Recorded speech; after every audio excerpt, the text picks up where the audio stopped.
नमस्कार, स्वागत है आप सभी का। आप देख रहे हैं लोकतंत्र। लोकतंत्र में आज बात करेंगे महागठबंधन के मिशन मिथिलांचल की। जी हां, बिहार में जारी वोटर अधिकार यात्रा के 10वें दिन प्रियंका गांधी भी इसमें शामिल हो गई। सुबह यात्रा सुपौल से शुरू हुई और काफिला कोसी महासेतु के रास्ते NH 27 होते हुए मधुबनी और दरभंगा पहुंचा। प्रियंका गांधी ने सोशल मीडिया पर पोस्ट करते हुए भारतीय जनता पार्टी पर निशाना साधा है। उन्होंने साफ तौर पर लिखा है कि जनता का विश्वास खो चुकी भारतीय जनता पार्टी देश भर में वोट चोरी की साजिश रच रही है। बिहार में महंगाई, बेरोजगारी, पलायन और आर्थिक संकट जैसे हर मोर्चे पर नाकाम बीजेपी जेडीयू सरकार जनता का वोट चुराकर सत्ता में बने रहना चाहती है।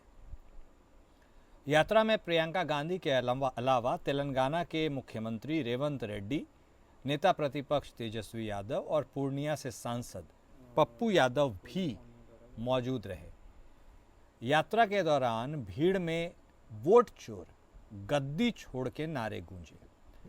वहीं प्रियंका गांधी हाथ जोड़कर लोगों का अभिवादन करती नजर आई। ड्रोन से लिए गए दृश्यों में लोगों का विशाल हुजूम दिखाई दिया। राहुल तेजस्वी के साथ प्रियंका गांधी की सियासी तिकड़ी को मिथिलांचल के इलाके में बीजेपी जेडीयू के दुर्ग को भेदने की रणनीति माना जा रहा है। प्रदेश के 7 जिले मिथिलांचल में आते हैं, जिसमें मुजफ्फरपुर, सुपौल, समस्तीपुर, दरभंगा, मधुबनी, सीतामढ़ी और सहरसा शामिल है। बिहार की कुल 243 विधानसभा सीटों में से 60 सीटें मिथिलांचल के इन 7 जिलों से है। 2020 के विधानसभा चुनाव में एनडीए ने 60 में से 40 से ज्यादा सीटें जीती थी। कांग्रेस और आरजेडी को इन इलाकों में गहरा झटका लगा था। यही वजह है कि राहुल तेजस्वी के साथ प्रियंका गांधी भी बिहार की रणभूमि में उतरी है। मिथिलांचल का इलाका कभी कांग्रेस और आरजेडी का गढ़ हुआ करता था, लेकिन जेडीयू और बीजेपी की सियासी केमिस्ट्री बनने के बाद यह एनडीए के मजबूत दुर्ग में तब्दील हो चुका है। एनडीए के इसी गढ़ को भेदने के लिए सियासी मकसद से महागठबंधन ने वोट अधिकार यात्रा का रूट चुना है। सवाल ये है कि एनडीए के मजबूत दुर्ग को भेद क्या पाएंगे राहुल और तेजस्वी? राहुल तेजस्वी प्रियंका की तिकड़ी आखिर कितनी मजबूत है? जेडीयू को कितनी चुनौती मिलेगी इससे? और बीजेपी की क्या होने वाली है रणनीति? राहुल गांधी लगातार वोटर अधिकार यात्रा पर निकले हैं। 10 दिन हो गए हैं और अब यह जोड़ी या तिकड़ी कह लीजिए मिथिलांचल के इलाके में।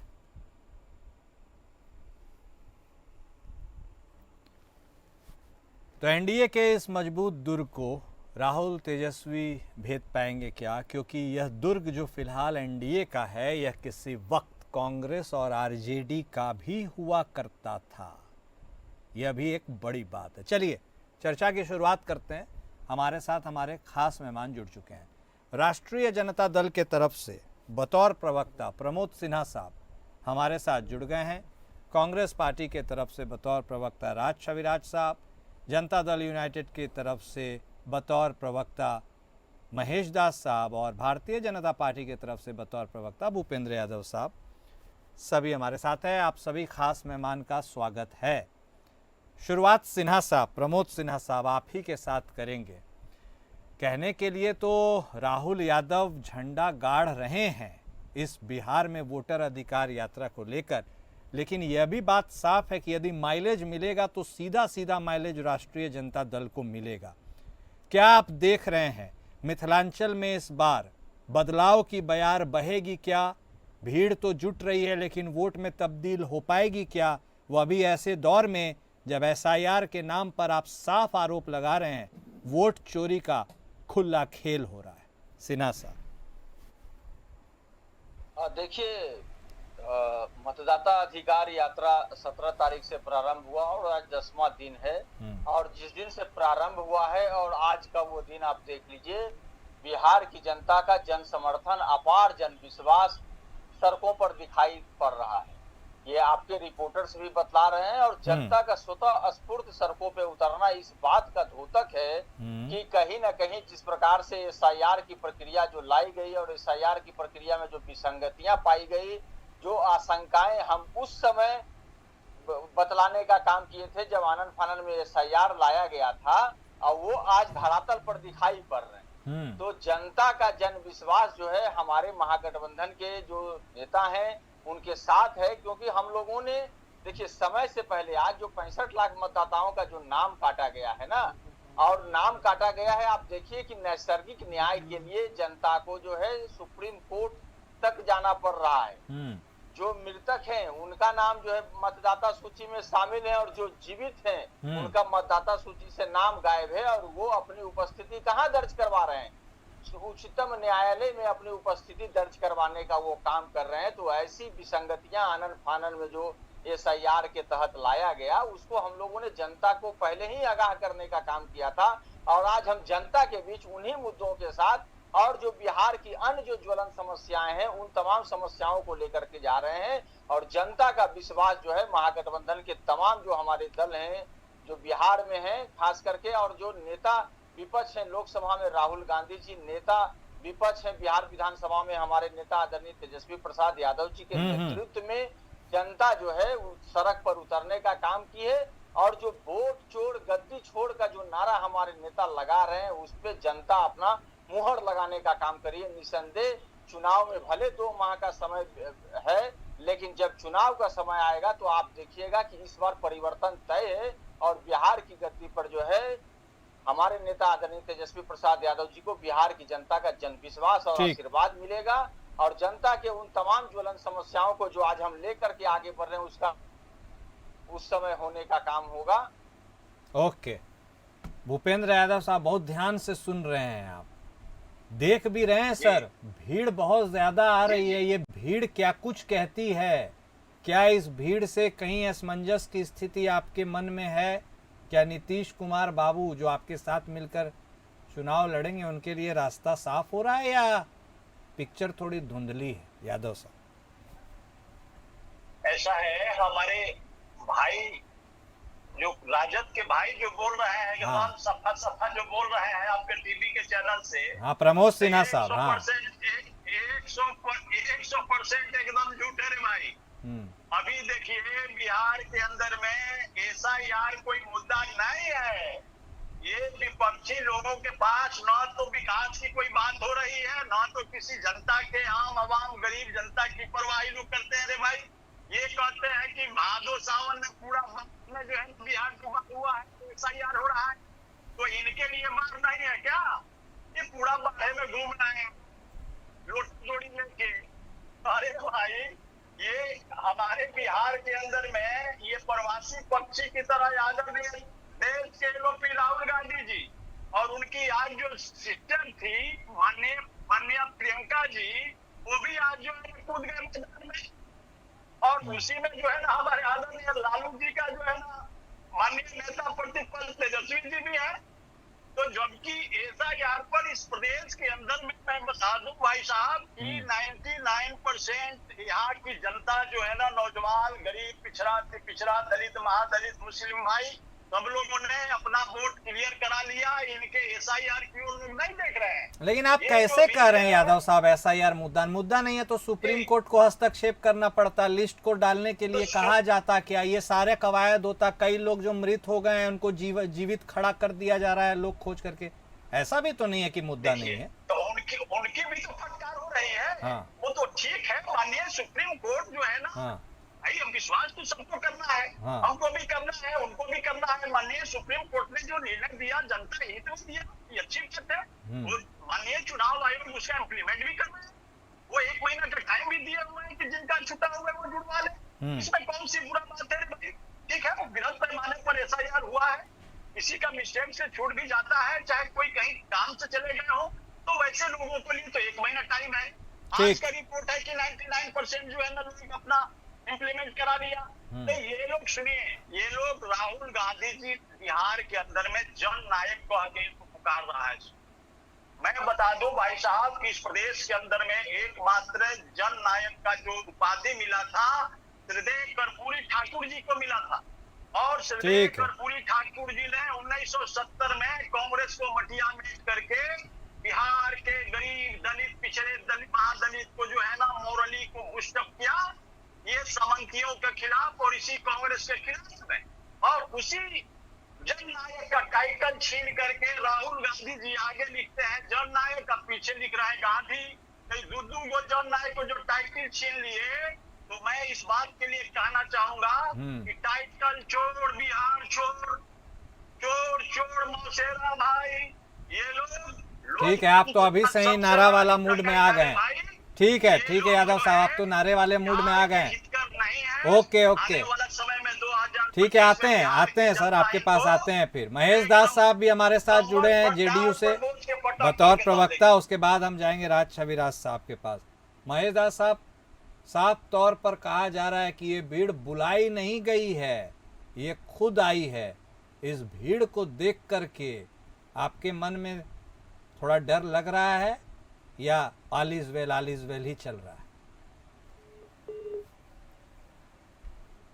लगता है संपर्क टूट गया है उनसे। जुड़ते हैं राज छविराज साहब के पास। राज छविराज साहब, भीड़ तो बहुत इकट्ठी हो गई है, दिख रही है। अच्छा, हमें पता चला है कि अभी नहीं जुटे हैं, उनसे संपर्क टूट ही गया। तो सिन्हा साहब, आप हाथ उठा रहे थे, जवाब देने की बारी आ गई है। जनता बाद में जवाब देगी, आप पहले जवाब दे दीजिए भूपेंद्र यादव साहब। देखिए, अभी भारतीय जनता पार्टी के प्रवक्ता बोल रहे थे एसआईआर मुद्दा नहीं, एसआईआर मुद्दा इनके लिए तो हो ही नहीं सकता है ना, क्योंकि जिन लोगों का नाम काटा जा रहा है ना, इनको तो ये लोग अपने कहने से ही ये सारा काम तो करवा रहे हैं। केंद्र सरकार में जो बैठी जो केंद्र सरकार है, वो तो अपने इशारे पर ही ये सारा काम हो रहा है। तो इनके लिए तो मुद्दा है ही नहीं। 65 लाख मतदाताओं का नाम कट जाना इनके लिए मुद्दा नहीं है, ये महत्वपूर्ण सवाल है। तो केंद्र सरकार की कमजोरी आपकी चुनाव आयोग की कमजोरी है, यदि आप ऐसा आरोप लगा रहे हैं तो? केंद्र सरकार तो बोल रही है हम भी पार्टी हैं भाई, हम कौन सा इसमें काम करेंगे, वो संवैधानिक संस्था है। नहीं, अब इनको पहले बोलिए, बीच में ना बोले, बीच में नहीं। 1 मिनट यादव साहब, आ रहे हैं, आप ही के पास आएंगे, आ रहे हैं, उनको बोल लेने दीजिए, सुने आपको भी। बोलिए सिन्हा साहब। हम भी उनको धैर्य से बोलिए ना, तो कहीं न कहीं तो आखिर उन्हीं के इशारे पर किया जा रहा है, तभी तो इनको दर्द नहीं हो रहा। अगर दर्द होता बिहार की जनता का, अगर उनका मतदान का हक अगर उनसे छीना जाएगा, उनका नाम काटा जाएगा, और बिहार में जो ये सत्ता में बैठे हुए लोग हैं, इनको अगर किसी तरह की परेशानी और दिक्कत नहीं हो रही है, तो ये माना जा सकता है कि इन्हीं के इशारे पर ये सब चीजें हो रही है। दूसरी बात है, इन्होंने कहा प्रवासी पक्षी, तो जब भी प्रधानमंत्री नरेंद्र मोदी जी आते हैं बिहार, चाहे अमित शाह जी आते हैं, तो घुसपैठिया चिल्लाने का काम करते हैं। शायद वो लोग भूल जाते हैं कि 11 साल से जो है केंद्र में उनकी सरकार है और बिहार में 20 साल से मुख्यमंत्री नीतीश कुमार जी हैं, गृह विभाग अपने पास रखे हुए हैं। अगर बिहार में घुसपैठिया है, तो सबसे पहले तो इन लोगों को अपने पद से इस्तीफा दे देना चाहिए। जो बने हुए हैं, गृह मंत्रालय अपने पास रखे हुए हैं, इनको तो जब आप अपनी जवाबदेही और जिम्मेदारी का निर्वहन नहीं कर पा रहे हैं, तो सबसे पहले इस्तीफा दीजिए। प्रवासी तो वो लोग हैं जो आ करके यहाँ पर बोलते हैं इस प्रकार की बातें, बिहार के मतदाताओं का नाम कटता है और घुसपैठिए का बात ये लोग करने का काम करते हैं। देखिए, इनको भीड़ दिखाई नहीं देगा। भीड़ इसलिए नहीं दिखाई देगा क्योंकि इनके जो कार्यक्रम होते हैं, चाहे प्रधानमंत्री नरेंद्र मोदी जी आवे, चाहे कोई और भारतीय जनता पार्टी के बड़े नेता आएंगे, उस क्षेत्र में सरकारी स्कूलों में छुट्टी दे दी जाती है, बसों में भर करके सरकारी कर्मचारियों को भीड़ इकट्ठा करने के लिए लाना पड़ता है। ठीक है, सभी कुर्सियां खाली जाती हैं। ठीक है, लेकिन इनको भीड़ नहीं दिख रहा है। आप कह रहे हैं बीजेपी वाले को, लेकिन नीतीश बाबू की पार्टी को भी भीड़ नहीं दिख रहा है क्या? महेश दास साहब, भीड़ नहीं दिख रहा है क्या? इस भीड़ से डर लग रहा है, थोड़ी असमंजस की स्थिति है, क्योंकि नीतीश बाबू यदि सत्ता में वापसी करना चाहते हैं तो ये भीड़ तो थोड़ी डरावनी है। कैसा लग रहा है?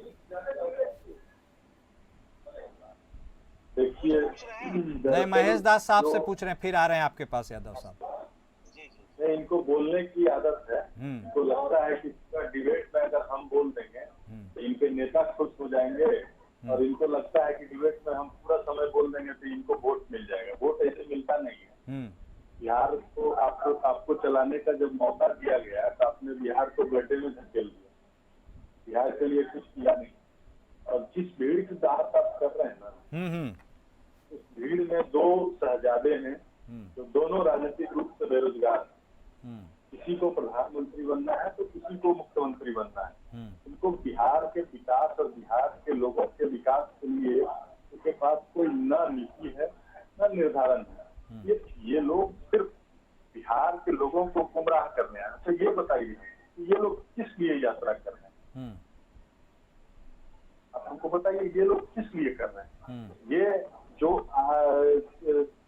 जो इलेक्शन कमीशन कर्नाटक में चुनाव कराती है, वही इलेक्शन कमीशन हिमाचल में कराती है, वही बगल के झारखंड में कराती है, वही इलेक्शन कमीशन के चुनाव कराने के आधार पे ये लोग खुद सरकार बनाए हुए हैं। उसी इलेक्शन कमीशन को ये लोग घेरते हैं। तो घेर रहे हैं भाई, बिहार में स्पेशल इंटेंसिव रिवीजन कराया जा रहा है। इसलिए कराया जा रहा है कि जो यहाँ पे जो वोटर मृत्यु हो गए हैं, जो 2 जगह जिनका वोटर लिस्ट में नाम है, उनको एक जगह काट कर एक जगह कर दिया जाए। इन लोगों को इससे दिक्कत हो रही है। वो तो क्यों कैसे कराया जा रहा है वो सब तो सबको पता है। ये जो यात्रा निकाल रहे हैं राहुल गांधी साहब, तेजस्वी यादव, इस यात्रा को आप थ्रेट के तौर पर देख रहे हैं, चैलेंज के तौर पर देख रहे हैं, कैसे देख रहे हैं? कोई चैलेंज नहीं है। इनके पार्टी के वर्कर हैं और बाजार में निकलेंगे तो बाजार में तो ऐसे ही लोग मार्केट करने आते हैं बहुत सारे। उस भीड़ को भी कैमरा में कैद करके दिखा रहे हैं कि ये हमारा भीड़ है। कह रहे हैं कि हमने नहीं बुलाया है किसी को, लोग खुद आ रहे हैं। अब देखिए ना, देखिए कितनी विडंबना है कि ये लोग नीतीश कुमार जी के द्वारा जो सड़क बनाया गया है, इसी सड़क पे ये लोग सराकेदार तरीके से बुलेट रेसिंग कर रहे हैं। और इस सरकार को ये लोग कोस रहे हैं कि ये तो बिहार की जनता भी इन लोगों पे हंस रही है। इन लोगों को जब मौका मिला तो उसी सड़क को गड्ढे में धकेल दिया, और जब नीतीश कुमार जी ने उस सड़क को फराटेदार तरीके से बना दिया तो यहाँ आके बुलेट रेस कर रहे हैं, इसी सरकार को गाली दे रहे हैं। इनको तो बिहार की जनता भी इन पे हंस रही है। बिहार की जनता इनको नोटिस कहाँ ले रही है? बिहार की जनता तो तय कर लिया है। ठीक है, तो नीतीश कुमार युवाओं के लिए रोजगार दे रहे हैं, गरीब के लिए सड़क बनवा रहे हैं, हर इंदिरा आवास ये प्रधानमंत्री आवास बनवा रहे हैं, 125 यूनिट बिजली फ्री कर रहे हैं। ठीक है, गिनाने के लिए तो बहुत सारी बात आप गिना ही रहे हैं, जनता को भी तो गिनना चाहिए ना। यादव साहब, अब आ रही आपकी आ गई फिर से। आपने तो सुना है, अपने सहयोगी को भी सुन रहे हैं, विपक्षी को भी सुन रहे हैं। नीतीश बाबू की सड़क पर दौड़ रहे हैं कि गडकरी साहब की सड़क पर दौड़ रहे हैं? आप ही विवेचना कीजिए और बता भी दीजिए कि आने वाले समय में क्या होने वाला है राजनीतिक भविष्य बिहार का। देखिए, राजनीतिक भविष्य बहुत उज्जवल है और 2025 में आदरणीय नीतीश जी के नेतृत्व में हम लोग पांचों पांडव मिल करके एकदम बुलंदी से लड़ रहे हैं भाई। अब रही बात, हमारा जो राजद के भाई बोले हैं, मैं इनसे पूछना चाहता हूँ, इस सूत उठ के जो है ना माननीय चुनाव आयोग और देश की संस्थाएं कोई लोग गाली जो देते हैं, तो मैं इनसे जानना चाहता हूँ कि 2024 में उत्तर प्रदेश के अंदर में 37 विधायक आया था सपा का और हमारा 33 आया था। वही चुनाव सांसद आए थे, हमारा जो है ना 33 था। और दूसरी बात आपको मैं बता दूं कि वहां पर कांग्रेस को 6 विधायक सांसद थे और वही जो है चुनाव आयोग महाराष्ट्र में जब चुनाव कराए 2024 में तो 13 इनका था कांग्रेस का, मेरा भाजपा का 9 था, शिवसेना का 9 था, एनसीपी का 8 था। तो जब ये लोग वही चुनाव आयोग के बारे में ये लोग उल्टा सीधा जो सूत उठ के बोलते रहते हैं, तो ये हमको समझ में नहीं आता है। बिहार की जब जनता इनको वोट नहीं देगी या देश की जनता वोट नहीं देगी तो चुनाव आयोग जो है ना उनको वोट दिलवा देंगे क्या? ये लोग देश को जो है ना गुमराह कर रहा है मेरे भाई। इन लोगों के पास कोई मुद्दा नहीं है। और रही बात देश को डीप स्टेट बनाने का, तो मैं उस पर आता हूँ। ये जो क्वेश्चन किए हैं माननीय आदरणीय देश के प्रधानमंत्री नरेंद्र मोदी जी के लिए, तो मैं कहता हूँ कि यदि देश तुम्हारा है तो डर कैसा, यदि देश तुम्हारा नहीं है तो घर कैसा। वाह, नहीं चलेगा। हम लोग डीप स्टेट इस देश को नहीं बनने देंगे। ठीक है, हम लोग जो है ठीक है। यादव साहब, आपने 2 पंक्तियां सुनाई हैं, हाथ उठा रहे हैं सिन्हा साहब, वो भी कुछ आपको जवाब देना चाह रहे हैं, अंदाज उनका अपना होगा। सिन्हा साहब प्लीज। एक बात सुनिए लीजिए। हाँ जल्दी बोलिए, 5 सेकंड। कांग्रेस के रीजन में वहां के हिंदू असम से भागते थे, लेकिन जब से भाजपा की सरकार आई है बांग्लादेशी और रोहिंग्या भाग रहे हैं। ओके यादव साहब, ओवर टू यू। सिन्हा साहब बोलिए जल्दी। देखिए, ये अभी जदयू के साथी कह रहे थे कि न नीति है न निर्धारण है, तो नकलची सरकार बैठी हुई है बिहार में। जो नेता हमारे घोषणा करने का काम करते हैं ना, सामाजिक सुरक्षा पेंशन हम 400 से 1500 करेंगे, तो ये 1100 करते हैं। 200 यूनिट बिजली फ्री करने की बात करते हैं। चलिए हमें, अच्छा सिन्हा साहब, यादव साहब माफ कीजिएगा, आप दोनों को टोक रहे हैं। अभी जानकारी मिली है राज छविराज साहब भी जुड़ गए हैं। अब कांग्रेस की बात उन्हीं से जान लेते हैं, बहुत देर से जुड़े हैं लेकिन सुन जरूर लेते हैं। छविराज साहब जल्दी से बताइए, ये जो राहुल गांधी तेजस्वी गांधी साहब की आंधी सी दिख रही है बिहार में, किसको उड़ा के लेके जाएगी?